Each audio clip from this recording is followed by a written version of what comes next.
Hey guys, HDV here and welcome to a brand new video. Today we've got quite a few things to go over. More Legends EA rumors have popped up. We also have a lot more information to go over about the Nintendo Switch 2 and actually how powerful this new console is going to be. A lot of things to break down today, so if you're excited for the video, make sure to drop a like down below. Let's try and hit 500 likes, it really helps out. Leave a comment with your thoughts on anything we cover in today's video. Subscribe if you're brand new, ring the notification bell. With all of that out of the way, let's get into the video and I really hope that you enjoy. So, starting things off, we have this to go over. So this was posted by My Nintendo News saying Tom Warren clearly hints that the Nintendo Switch 2 won't be as powerful as the PS4 Pro. So we have this article to go over. It says, The Verge's Tom Warren has clearly hinted that the successor to the popular Nintendo Switch won't be on the same level as the PlayStation 4 Pro visually. It is widely expected to be visually similar to Sony's PlayStation 4 console with the added support of image upscalers. Nintendo has yet to reveal any specific details regarding the Switch successor, though Mr. Miyamoto did say recently that he hopes that people won't drag Nintendo into the ongoing console wars, which are primarily focused on hardware performance. So Tom Warren here says, there are so many rumors floating around about the Nintendo Switch 2, but the funniest one is about it being as powerful as a PS4 Pro. So this obviously has sparked a little bit of a debate on how powerful this console is going to be, because a lot of people are saying it's going to be this good and it's going to be this good. Obviously the motherboard was leaked recently. We covered that in yesterday's video, I do believe. And so that's obviously kind of like created a bit of a headache. Apparently Tom Warren isn't someone to believe though. Apparently they are wrong quite a bit. I've never heard of them, so I don't know how legitimate they are. It's just people that have been replying, kind of commenting on the situation, are saying that, you know, don't really take what he says as fact or anything like that. We do obviously have other people kind of talking about this performance sort of thing. So we have Stealth here saying if Switch 2 is the equivalent of a PS4 Pro, because again, just because Tom Warren says it's not going to be doesn't mean he's right. But if it is as powerful as a PS4 Pro, it will be capable of absolutely beautiful looking games. Switch to Switch 2 will be an enormous jump in visuals. So this was on the PS4 Pro, and as you can see, the game looks absolutely gorgeous. I honestly think the jump, as Stealth here says, from the Switch to the Switch 2 is generally going to be ginormous. I think that Pokémon games are going to be revolutionary. I'm so excited for Generation 10. Like Legends EA, obviously very excited about that.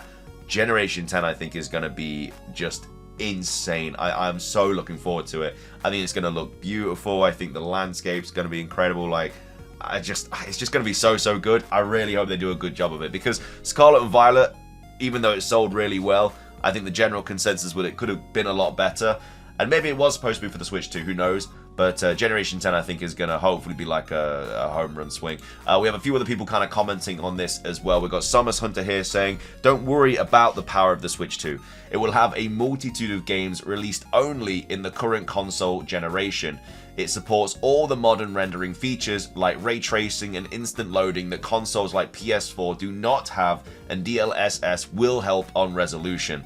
So, you know, this is obviously something that is what's really benefiting the Switch 2 with all this like DLSS stuff and everything like that, and obviously the ray tracing. Even though the power of it potentially might not be up there, I think with the AI upscaling and everything like that is really going to help. It's just going to kind of like jump over a couple of things. Like they're going to just skip past a couple of things that they don't need to do just to make the games look even better, and that's obviously a positive for this console. We do also have Nintendo here as well talking about this, saying clarification on the Switch 2 power and capabilities. So again, this is another sort of, I guess, idea about this PlayStation, about this Nintendo Switch 2. So obviously we have some people like Tom Warren saying, you know, it's not going to be as good as a PS4 Pro, and then other people are saying that it is going to be as good. I don't know if this is a leaker or if they've just gathered this information from other leakers, but they're saying the Switch 2 handheld mode is above the PS4 Pro in handheld mode. In docked mode, it's going to be the Xbox Series S. So that's obviously very powerful. That's basically having a PS4 Pro in your hand, which is obviously going to be ridiculous. But again, we don't know how powerful this is going to be. A lot of things are getting kind of thrown around all over the place. With DLSS, Switch 2 will be able to go even further. So this tech is specifically designed to improve graphics, improve resolution, and increase frame rate. So the DLSS is a massive addition to the Nintendo Switch 2. Says the Switch 2 GPU will be equivalent to the Xbox Series S, X, and the PS5, plus more modern tech than what they have. So there are going to be things in the Switch 2 that obviously the PS5 and the Xbox Series X don't actually have, which is going to make the Switch 2 even not better than the consoles, obviously, but it's going to be able to do things that they can do with not as good hardware. It's just because of the additional things that they've obviously got in them. The Switch 2 will play all the games Xbox Series X and PS5 plays, so that's talking about, I don't know, obviously not the version, not the exclusives and stuff like Last of Us and stuff, but I think it's talking about like games like Elden Ring, you know, Final Fantasy, stuff like that. It's going to be able to play those sort of things. Switch 2 versions of Xbox Series X and PS5 games will have the same performance, or in most cases better, due to DLSS. Which is very hard to believe that the Switch 2 is going to be able to play something like Elden Ring better than a PS5. You know, I'll wait to see it before I believe it. Obviously, I really hope that's the case. I'm just not convinced because Nintendo's always been behind in terms of performance and stuff like that than these other consoles, and you know, I really hope this is the case, but we'll have to wait and see. Switch 2 hardware is superior to this, should I say, to PS4 hardware in every single way, and the Switch 2 is a current gen hybrid console, nothing less. The end.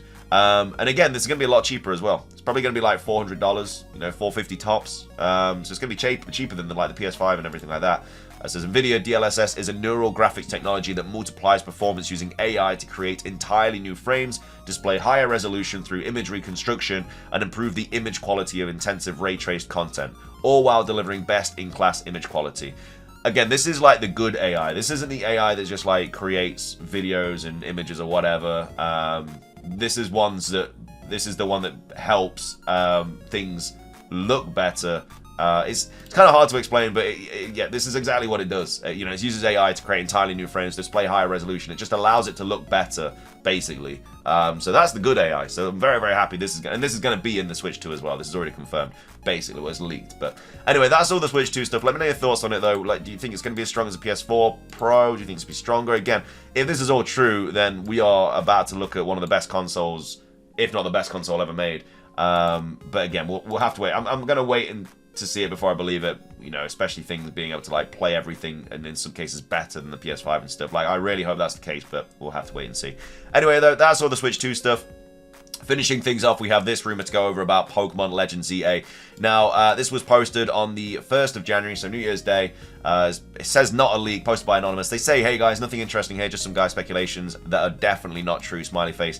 Obviously sarcasm there. They're basically saying, you know, this is definitely not true, but, you know, it is you know, quote-unquote, a rumor at the end of the day. Like, at the bottom they say, like I say, just a random passerby's thoughts, nothing of relevance here. Yeah, they're just being sarcastic. But anyway, probably fake regardless, but let's see what this rumor says. So it says the starter Pokemon are the Kalos starters, which again, we were expecting to see. Anaheim Image, yada yada yada. You guys know, we've covered it a couple times. Anaheim Image had the Generation 6 starters on. Anaheim is Worlds 2025 for this year. Is most likely going to have the starter Pokemon of the 2025 game, which is Legends EA, and it had the Generation 6 starters. So most likely they are going to be the starters for Pokemon Legends EA. Hopefully they are, so they do finally get a Mega Evolution and stuff like that, and they do finally get to actually tap into the gimmick that has been around for over 10 years and they hadn't ever got like a look into. But they all also apparently get Mega Evolutions as well. Again, if they are the starters, they're kind of guaranteed to get Mega Evolutions, you'd like to think. If they don't, then it's just going to be really underwhelming in terms of kind of, yeah, the starters in this game. Oh yeah, Mega Evolutions are back, dun dun dun. Obviously, you know, we know that Mega Evolutions are back. They dropped it in, you know, the end of the only trailer we've had for this game. The fact that they dropped it in the initial reveal trailer as well shows it's going to be a big kind of aspect of this game. I mean, which it should be anyway. Mega Evolution is all, like, Kalos is all about Mega Evolution, you know, it's a huge gimmick in that game. We've had it in multiple games as well. We had it in Generation 7, we've had it in Pokemon Go, we've had it in Pokemon Masters, I think, we've had it in Pokemon Mystery Dungeon, you know, it's popped up in a lot of different games. It is one of the, I think it's one of the more well-loved gimmick. Obviously, it's not everybody's favorite, but I think people generally like it more than Z-Moves and Dynamax and stuff and terrestrialization. I know I definitely do. I know a lot of other people do as well. Again, it's not everyone's cup of tea. That's absolutely fine. But I think the majority of people do really like Mega Evolution. It says both people who predicted it would take place in the past or the future are right. You'll see. So basically saying that the game is going to take place in both time periods. And again, if you were just speculating here, you wouldn't say a sentence like, both people who predicted it are right, you'll see. You know, that's obviously something someone that knows something would say. But yeah, I mean, I really hope that is the case. I would love to be able to go back in time and into the future in this game. I think that it is one of those games that definitely would benefit from something like that, especially if we are just stuck in a city. Again, we don't know how big the city is going to be, but in terms of having like multiple Pokemon appear, like I say, it could be like an Arcanine in the past, and then you go into that same spot in the future and it's like a Magneton or something like that. It just allow a lot more Pokemon to be incorporated into the game, especially if we can't leave the city, because there's only so many places Pokemon can pop up in one singular city. It says it takes the concept of the Jubilife village from Pokemon Legends Arceus, evolving over time, and greatly expands it throughout the whole game. That would be kind of cool if like you completed a mission in the past, for it to be like, I don't know, maybe someone needs their market stall kind of fixing or something, and you know, they don't have the money for it, or they don't have the materials for it or something. So you go out, get the materials, you help them build this market stall, and then like you go into the future and it's like 100 years in the future, and they've, you know, it's been passed down to like their child, and you know, it's this big superstore or something like that. It'd be kind of cool if like things you do in the past sort of affect the future. It's very story heavy. I mean, I think it has to be. Obviously, it's not going to be anything to do with like online, and I know that battling is going to be a big concept in this game because of Mega Evolution, but it is a single player story driven game, so yeah, it is going to be very story heavy. I think we can all agree on that. The world is still open, but not as Pokemon Scarlet and Violet. I mean, that just kind of completely goes against what they've already said about this game, where they've said it only takes place in Lumiose City. I don't know how it can be open world if it only takes place in a city. Obviously, there's games like GTA 5 that take place in wherever, I can't remember off the top of my head where it's placed, Los Santos, and it literally is technically open world, but obviously it's just in one city.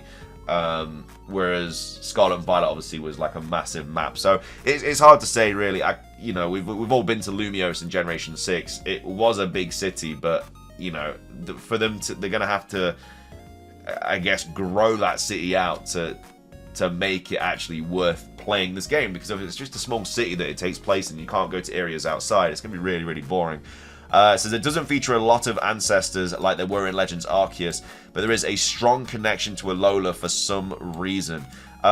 Well, I mean, I guess if there was a strong connection to Alola, it'd be because of Zygarde. Like, Zygarde, again, we all know now that Generation 6 was supposed to be massive. There was supposed to be, like, maybe, like, 2 or 3 extra games in Generation 6 in Kalos. And that was all going to be, like, there was information about Zygarde fighting Guzzlord and stuff like that in Generation 6. And obviously, it all got scrapped.